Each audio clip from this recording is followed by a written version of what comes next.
If you're only focusing on teaching and not learning, you're missing the entire point of education. For decades, our educational systems have been sending struggling students out of classrooms for intervention, only to have them return further behind and often feeling embarrassed for needing extra help. It's a broken approach that's failing our students daily, yet we continue it because, well, we've always done it that way. Today's guest, Stephanie McConnell, challenged this fundamentally flawed practice with her concept, her framework called Win Time. It's a revolutionary framework that's transforming schools from underperforming campuses to blue ribbon award winners.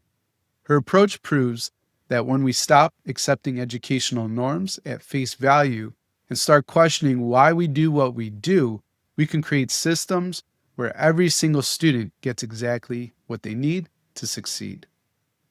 I'm Danny Bauer, and this is Better Leaders, Better Schools, the original Ruckus cast for visionary leaders who want to do school different, even within a traditional system, so that you create a campus experience worth showing up for. Thanks to Ruckus Makers just like you, this show ranks in the top 1% of over 4 million podcasts worldwide. Like I said, my guest today is Stephanie McConnell. She's a veteran school leader, she's an author, and she's the owner of Principal Principles. She has 18 years of experience as a principal. She served as an assistant superintendent, and I believe she's now serving at the state level of Texas supporting principals. She's passionate about leadership, student success, and innovative school solutions. She's also the creator of Win Time, helping schools implement data-driven interventions. Connect with her at principalprinciples.net. And once again, thanks for enjoying this show. We'll be right back after a quick message from our show sponsors. This episode is brought to you by our friends at Expressability. They are building AI tools that actually make school leadership easier. From secure AI-powered chatbots to time-saving automation, they're helping districts work smarter, not just harder. Want to be your district's hero? Visit K12ability.com. That's K12ability.com. Want to know how top schools create collaborative learning environments that actually work? ODP Business Solutions has equipped innovative educators for over 3 decades. Visit odpbusiness.com/education and let's make a ruckus together. Over 1 million teachers rely on IXL because it's empowering. It helps them make better decisions with reliable data, and it adapts instruction based on student performance. Get started today at ixl.com/leaders. All right, and Stephanie, welcome to the show. Thank you. It's very nice to be here. So I'd love to start off just with how do you think about reimagining education and reimagining schools, Stephanie? That's a great question. It's something that I live for, is to reimagine the way we do school on a normal basis. One of the things I like to do is just challenge the why behind everything that we do. I have to always ask myself, is this what we're doing today? Does it really serve our kids? Just because that's the way we've always done it, does that mean that we have to continue to do it in that way? I really think that's a good mindset for any school leader. The other thing is, I want to look at building a culture of ownership with our teachers, not just compliance. I want them to be invested in our school, because the more invested that they are, I think the more success it's going to bring to our students. And those are 2 really big things that I live for every day as a school leader. Yeah, I love what you're saying there. And when I'm talking to Ruckus Makers, actually this Sunday's newsletter will already be out by the time people listen to this, but I'm talking about how Ruckus Makers reject the premise. And too often we just accept, what society or the district or the system or our colleagues say about how things should be done. And it's okay if you agree with it, but think through, right? One of my mentors says thinking about thinking is the most important kind of thinking. But it's make decisions for yourself. Don't just accept things at face value. And I'm curious when you're thinking about stuff that the status quo or rejecting the premise, yeah, is there an example of something in your life in leadership where you looked at education and thought, we could do it better? Absolutely. Well, one of those things is serving our students for intervention and win time.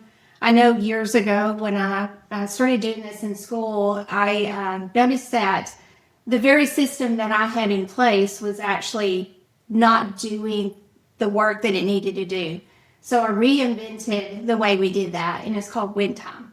And so the way it is that the way it was originally is that our students would leave the classroom and they would go get intervention, but they would come back to class and class had continued while they were out. So what was happening is our students were actually getting further behind because they were missing instruction. And then they were also embarrassed because they were leaving the classroom.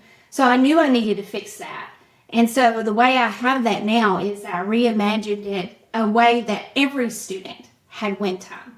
Every student got enrichment or intervention every day. And it really has been so beneficial. So just that mind shift of how can I do this differently for our students was so impactful. And it continues to be impactful to all schools around the world that are actually implementing win time. Yeah, it's pretty cool. There's some leaders that we support within the mastermind, or some that I work with one on one, and they'll bring up one time, and I always think, oh, that's Stephanie there. So it's That's it's awesome. neat to see the impact that you've had all around the world. We'll talk more in a second about win time, but I know you believe that better leaders start with the individual, and so what do you mean by that? It's just looking at every student individually by their needs. What does their data say? What not just also academics, but also behavior needs. We just want to make sure that we address the whole child. So during that time, they can actually get services by a counselor or speech services by special education, those kinds of things. So we look at every student individually to give them exactly what they need. That makes sense. And so, yeah, it's having some sort of assessment and kind of like get a sense of what they need at the individual level and being flexible, to them. What do you say to teachers though? Sometimes there's this like stinking thinking where it's like, well, I taught it. They should have learned it, right? Have you ever heard that one before? Oh yeah, very, very much. I don't hear it as often as I used to, but yes, Okay. early in the career, it's like a teacher would say, "Well, I taught that. They didn't learn it." Well, we don't hire you to teach it. I hire you to help the students learn the material. So that's an important aspect is shifting that mindset for teachers that I don't just teach it. I want students to actually learn it. And so that can look differently for every student. When you have the framework of Win Time, I know you have the book too, Win Time, Fiercely Transforming Your School.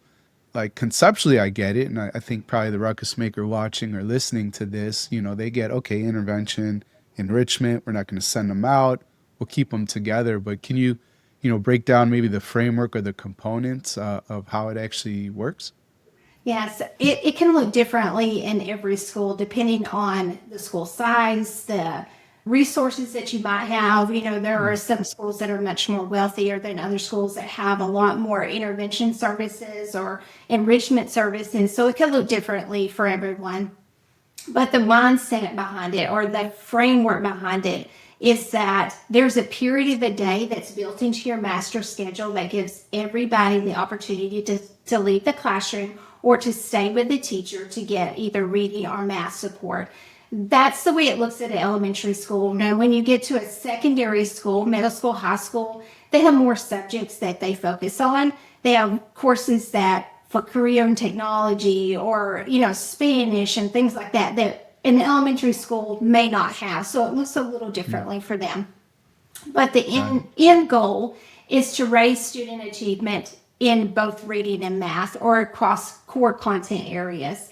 And so we regroup our students after we do an intervention time or enrichment time and do an assessment and then regroup our students for another 3 weeks. This is kind of how our school is set up. It could look differently. Some schools go 2 weeks and then flip. or 4 weeks in flip. It just all depends. But we look at data and we look at high priority standards, your state standards that should be taught and that they have a great foundation in. Yeah, right. And so there's a cycle of sort of constantly checking in too, so students aren't necessarily stuck in the same intervention enrichment, throughout the year, and they're getting their personalized needs. If I'm hearing you correctly. That's right. One of the great benefits of this too is that, say that I am low in reading but really good math student. Well, for part of the win time, I will get my reading intervention, and then I'll get enrichment in that math side.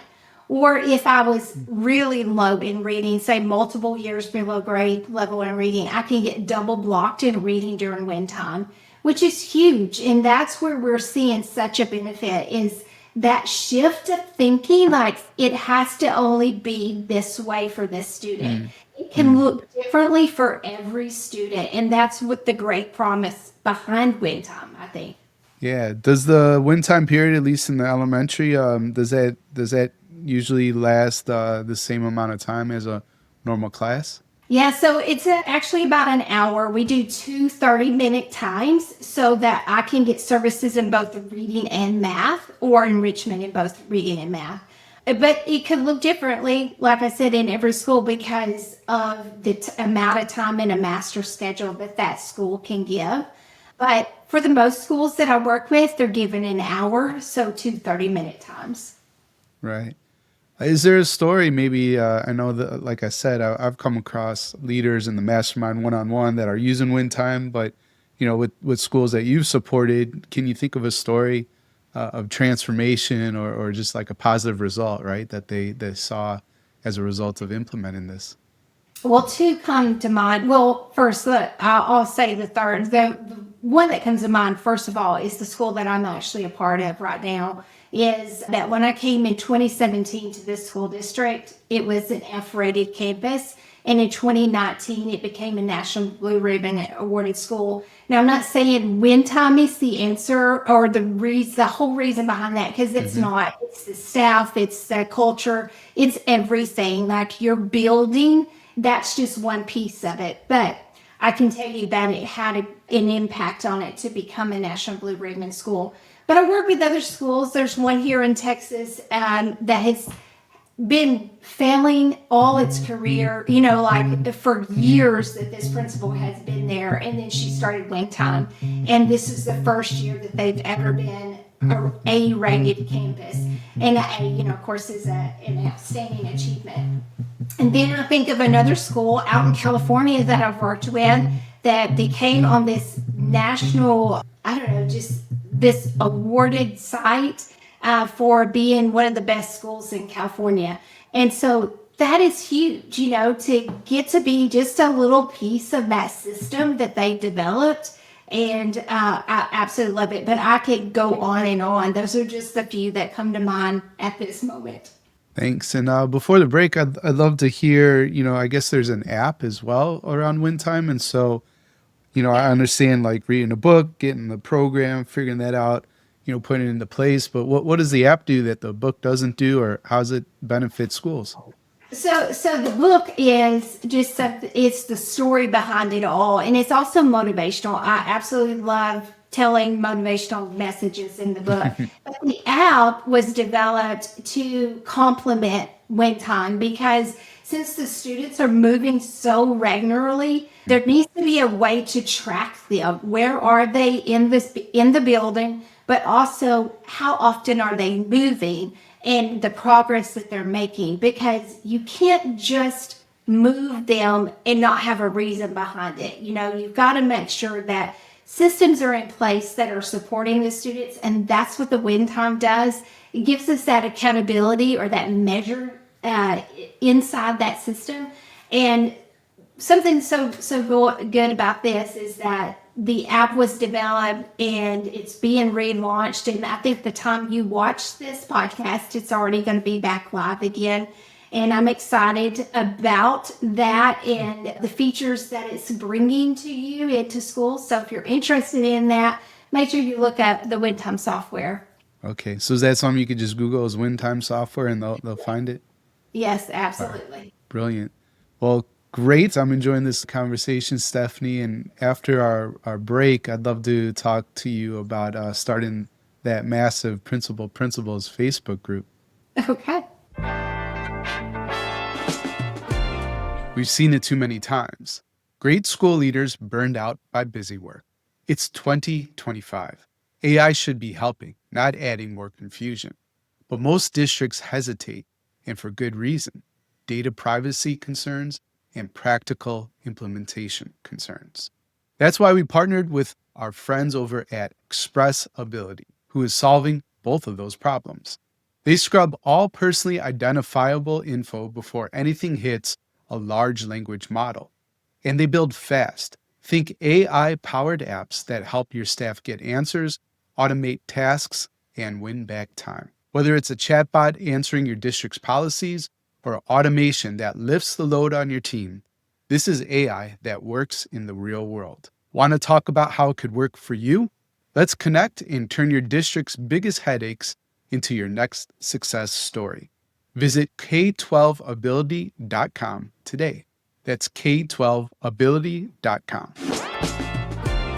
ODP Business Solutions, formerly Office Depot Business Solutions Division, has been a trusted partner for schools in 30 years. At ODP Business Solutions, we're by your side to meet your evolving education needs.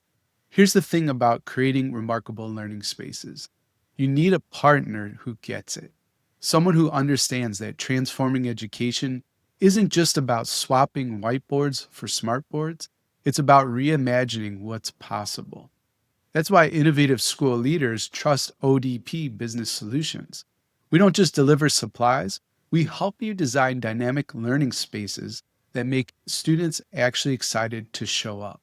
From tech integration that brings lessons to life to flexible furniture that transforms any space into a collaboration zone, to sustainable solutions that teach by example, we've got everything you need to do school different.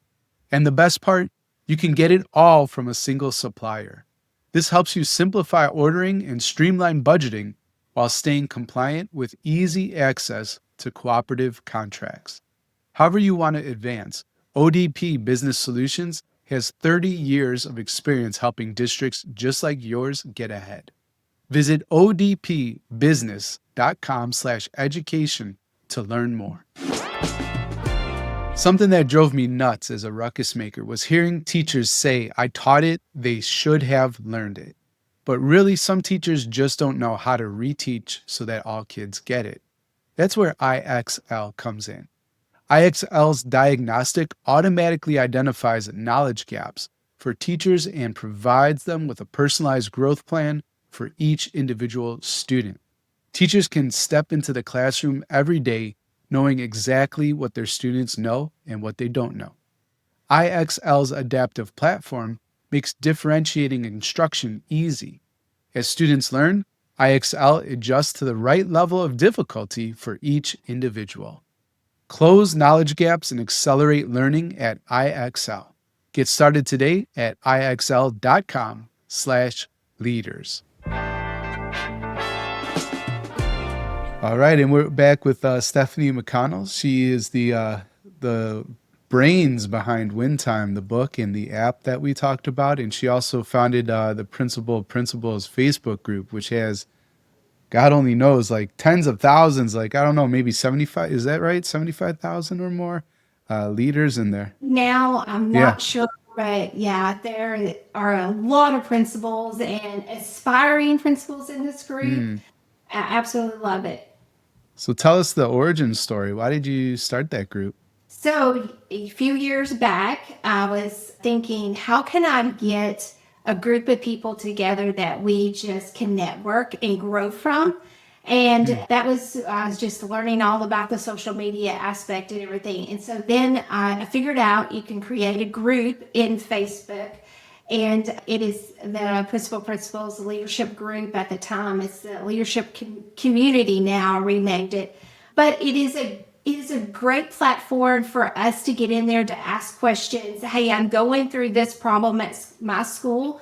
Any suggestions on how to do that? Or would you have a document that could help me do this? And everybody is just sharing. And it is so great to have a group of people that do what you do every day that can provide that help and assistance to you. I know firsthand that I'm in a school district, even though I've been doing this a long time, I've been an administrator for a long time, but I would be only one elementary school principal. There's only one high school principal. This gives you that ability to connect with people all around the world, not just the United States, but you're talking about people from other countries that can give a different perspective. And that is so great, is to hear a different perspective from somebody else and to also share those resources. Yeah, 100%. What has surprised you about launching the group, right? You started it, you wanted to connect people. People started, doing that and being generous. But, years later, like, what surprised you? I think I guess what surprises me the most is the feeling that everybody feels like I do, is that we just want to connect with other people that are doing the work that we're doing, and to have that validation, to have that feedback from others and things like that. So that feels really good. I don't know if it surprises me because I'm always like that myself, but it does feel really good. And it is a rapid growing group of people, because not only are they current school leaders, they are actually aspiring ones in there as well. So people who want to be a school leader. And just because you maybe don't have the name of a principal or assistant principal yet, you want to be, and or you have another leadership role in the district, and that's important too, because we can have your insight in this as well, because you could have superintendents in there like me. I'm an assistant superintendent now, so you would have a different perspective, and that is just so good for all of us. For sure. And how do you manage it? I mean, that place is massive. So, And I get on every day, and add new members, make sure there's everything, it looks good on our end. But I also have some people that have volunteered to help me do that as well. So they're in there and they'll add nippers for me and things like that. So I have some people in the background helping me out a little bit. yeah, it definitely takes a team. Before we get to like the last questions I ask all my guests, I'd love to hear about your girls' trip in Fredericksburg, Texas, climbing in Enchanted Rock. Okay, so this is actually in the book one time, and I love Fredericksburg, Texas. If you've ever been, my friends and I took a girls' trip there, and we went up to climb a mountain. It's called a rock, Enchanted Rock. That is very misleading because it's not a rock. It's a mountain. And I saw firsthand going up this mountain, just kind of thinking, because it does take you a while to get up there, that every step you take is, a step towards the top. And what does that mean for me as a leader, that sort of thing, and just keep pushing. But I know that when I'm at the top, I actually saw a different perspective. Okay. So as I'm up there, you can actually look down, and I saw the route that I took, but I saw a better route that I could have taken. But you can't see that because you're at a different level, right? Climbing up that mountain. And so, as a leader, when you think I'm in the thick of these challenges, and I know that the way to go move forward can feel really limited, but just know that sometimes there's a different route that you could have taken. And if you know that route for somebody else, it's your job as a leader to tell them, okay? It is not for us to sit there and make somebody else stumble on their way up. Reach your hand down, grab somebody up, take them up the right path as you're doing it. But sometimes you just know too that there's always multiple solutions, multiple ways that things can get done. So a lot of that kind of just went through my head as I'm up there looking at the distance, looking down, and just processing that as a leader. I don't know. I just really think that that whole thing gave me a different look on leadership, Hmm. that journey, and that whole new vantage point just by looking at a different eyesight. Perspective's everything. And what I like in that story, the imagery of knowing you toiled along one path, and once you sort of achieved, right, summiting the rock or the mountain, you saw there was a better path. And so then it becomes a responsibility to show other people the better path if they're willing to listen. Yeah. And I think that's why joining a group like you have on Facebook, or the work that we do within our communities and mastermind and coaching programs, like that's what it's all about. It's reaching our hands down and doing the work together. It's a lot easier, right, in a community versus in isolation, and showing people the shortcuts where they exist, I guess. Yes, absolutely. Awesome. Well, Stephanie, I love asking these last three questions to all my guests. So the first one is, if you could put one message on every school marquee around the world, what would your message be? So there's a quote that I say all the time when I'm out speaking, and it says, I'm going to read it just so I get it right. It says, "The things that matter the most should never be at the mercy of the things that matter the least." Mm. So to me, that is so important, not for just us as leaders, but for our students who are entering the school district and seeing that marquee. Like, don't let the things that are important to you get in the way of, or the things that matter the least get in the way of the things that should matter to you as a student Right. or in your career. I mean, this is just such an important life lesson to learn, is that put the things that matter the most first, and instead of the things. I think we can get bogged down into the things that matter the least sometimes. And you're right. Yeah, yeah, 100%. I was going to agree with you there. And then I think it's just a function of the urgent, but was that Greg McCune in Essentialism? He calls it literally the tyranny of the urgent. I don't know if you ever read that book, Essentialism, but it's basically he contrasts the tyranny of the urgent with the vital few, right? And that's what you're Oh, saying. Keep the main thing, what's most important, and don't let the small stuff, right, soak up all the time and your focus and all of that. Cool. Well, I appreciate that marquee message.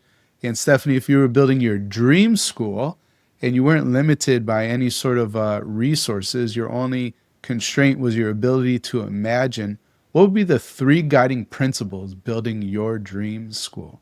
well, of course, number one will always be my number one, is a relentless focus on students. Okay, that every decision that we make has to be around the student always. And for me, and I know that's how When Time came to be for me, is because I had to change. I had to find a different perspective. I had to find a way to focus on our students and to give them exactly what they need. And if I don't do that, then I feel like I'm failing our students. Number two is a culture of high expectations, and but with unwavering support. I hear everybody say, "Oh, we have high expectations," but if you don't have that high levels of support to go with that, I Mm. think that you're setting yourself up for failure. I think it's very important that if you say you have high expectations, you better support on every avenue as well to everyone. The last one is for me, I want to leave a legacy of excellence. I want to be that leadership that creates a legacy for when I leave. So it could that be systems that I leave? Could it be the relationships that I draw back to one day and reach back out to because we became friends along in this journey? It could be a lot of things, but I want to make sure that that legacy for my leadership is still there. None of these things really cost any kind of money. So it just costs time. It costs us to rethink the way and reimagine the way we do school every single day. And it's just that simple, right? Right. Well, we covered a lot of ground today, Stephanie. Of everything we discussed, what's the one thing you want a Ruckus Maker to remember? That when the world will change or our schools will change when our students are successful. And that starts with me. If I want my school to do better, it starts with me. Hey, Ruckus Maker, thanks again for pressing play. I hope you enjoyed this show as much as I enjoyed recording it.